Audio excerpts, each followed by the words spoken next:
這就是我們今天的主角，來自耐克的字母哥7代 Freak 7。如果沒記錯的话，这应该是第一雙沒有氣墊的字母哥簽名鞋，之前的6代都有，但這一雙沒有氣墊的 Freak 7啊，卻非常好穿。如果能在前掌再配上個氣墊，不管大小，就算只是個口香糖 Zoom， 那也會讓這一雙鞋在實戰體驗方面有質的提升。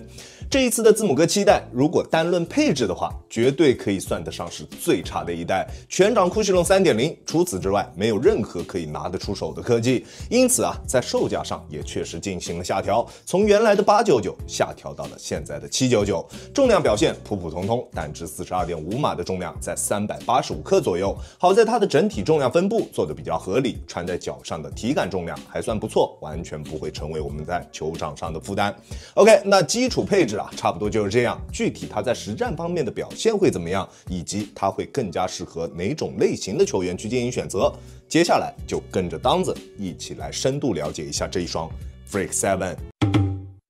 它的抓地表現非常出色，不規則的外底紋路能夠很好的應對不同方向的抓地，而且它的外底橡膠对於灰塵的敏感度也並不是特別高，在有灰塵的場地上面打球，它的止滑效果也不會有明顯的下降。字母哥7代在外底方面還有一大亮點，就是它的外底有非常多樹脂的紋路，並且非常具有針對性的放置在了內外側的受力點處，這就讓我們在做變向或者是側向急停動作的時候，腳底下能有更好的止滑。對於變向比較多的兄弟們來說，這雙鞋啊真的非常適合你們去進行選擇。在變向的時候，腳底下會非常乾脆，完全不會有任何的拖泥帶水。除了一些液態橡膠大底之外 ，Freak 7的外底在變向時的抓地響應，是我這幾年時間裡面穿過的所有籃球鞋當中數1數2的存在。非常棒，而且與此同時，它還有着不錯的耐磨。外底的紋路雖然算不上特別深，但是硬度確實還不錯。在硬度計的測試下，讀數可以達到70左右，加上它不算貴的價格，用來打外場絕對沒有任何問題。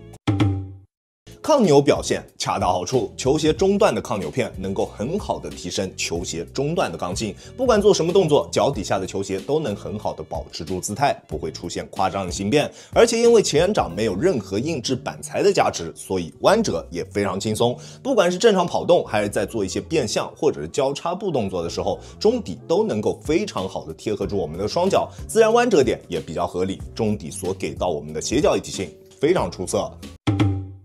穩定性也完全沒有問題，中底的重心較低，外底還進行了明顯的加寬處理。雖然酷氙龍 3.0 啊確實會有些偏軟，但是穿在腳上不會有任何不放心的感覺，在做動作的時候非常安心，完全不會有任何的後顧之憂。而且這一雙鞋的靈活性與防側翻做的也十分均衡，全弧形的外底加上具有一定針對性的外擴，最主要的是啊，它在前掌沒有用任何的硬質板材加固，所以前掌的彎折自然也會更加輕鬆。前掌也會更加的跟腳，整一個前掌的靈活性也自然會有比較明顯的提升，並且啊，它在前掌外側將外底橡膠做了針對性的上翻，讓外側受力點位置處的強度啊大幅度上升，減少了這個位置處的形變，也能讓我們在做橫移動作的時候得到更好的穩定性，更好的防側翻。這個針對性的補強設計啊，非常關鍵，非常棒。OK， 基礎性能啊，差不多就是這樣。不管是抓地、抗扭還是穩定性，各方面的表現都非常出色，性能下限非常高。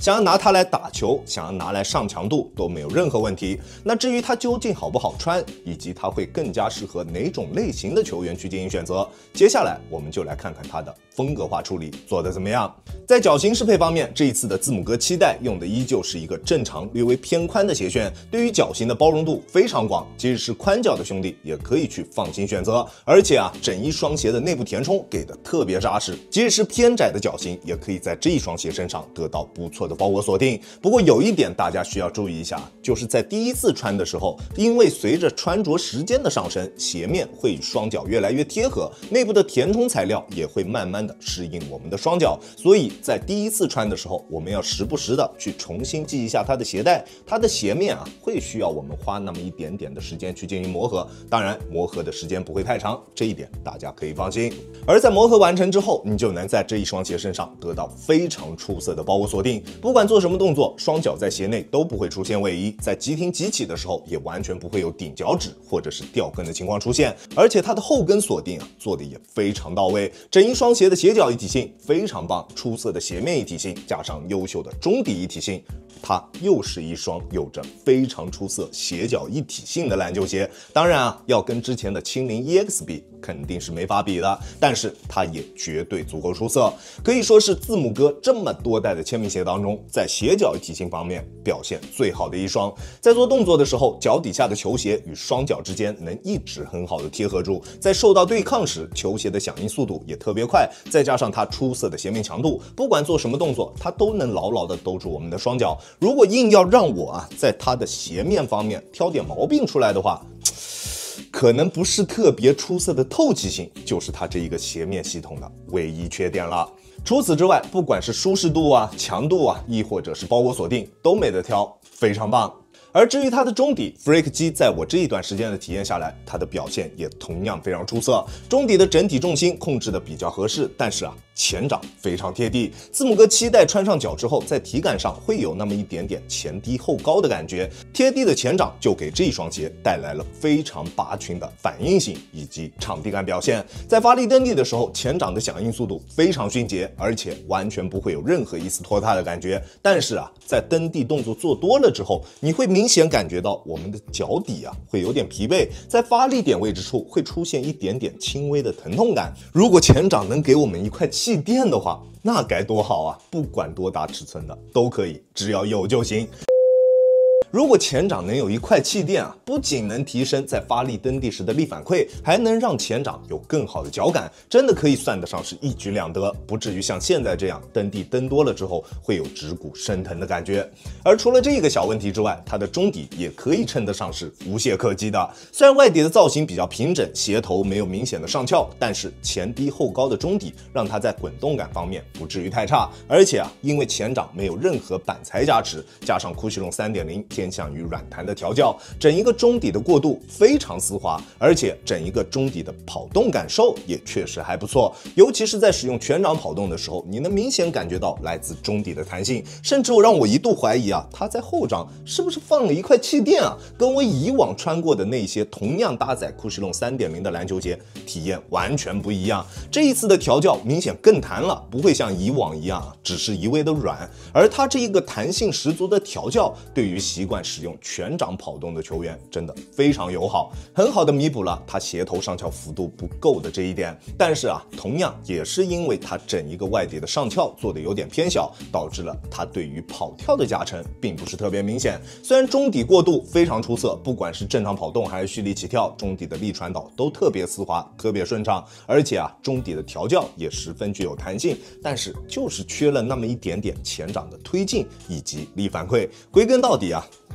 就是差了一個前掌的氣墊。當然後跟的腳感以及緩震都是非常不錯的，我190斤的體重，即使是在單純使用腳後跟着地的時候也不會有明顯的震腳感。對於後跟緩震有比較高要求的兄弟們也可以放心選擇。字母哥7代亞當球鞋主觀評級 A 減，這一雙鞋的實戰表現非常均衡，各方面的表現都非常出色，但是美中不足的就是前掌缺了一塊氣墊。如果耐克能在前掌再給我們加上一塊氣墊的話，那這一雙鞋的評價一定能夠再上個起碼2個檔位。穿上這一雙鞋去打球你會覺得哪都很不錯，抓地強度穩定性鞋腳一體性沒有任何一個點是它的短板，但是就是會有一種